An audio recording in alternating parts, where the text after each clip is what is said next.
Bonjour. Je suis à la maison de la radio, s'il vous plaît.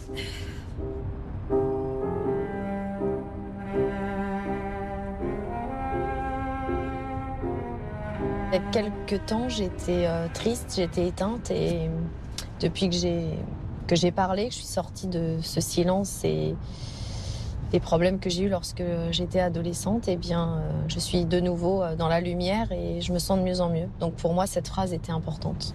Cette histoire ô combien difficile, elle est restée 30 ans bloquée en moi. J'ai écrit mon livre Un si long silence avec ma co-auteure Emmanuelle Anison et j'ai expliqué les abus sexuels dont j'ai été victime à l'âge de 15 ans par mon entraîneur de patinage artistique.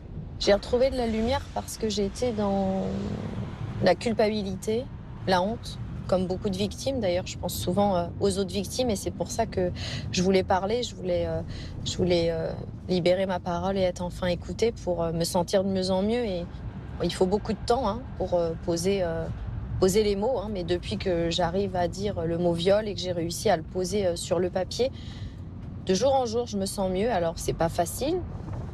On vit toujours avec, mais on s'en sort. D'autres sportives avaient parlé avant moi, il y a une vingtaine d'années, mais n'avaient pas été entendues. Et il est vrai que la libération de l'écoute, je dirais, s'est faite en 2020 avec mon livre.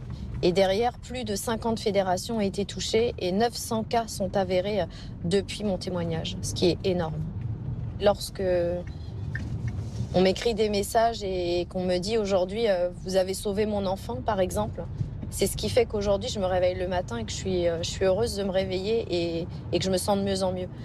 Le fait d'aider les autres grâce à mon association La Voix de Sarah. Donc ça, en fait, c'est le juste retour des choses, c'est que maintenant, j'en ressors quelque chose de positif et de ce malheur, j'en fais une force. On arrive à la maison de la radio. Merci. Mon dimanche,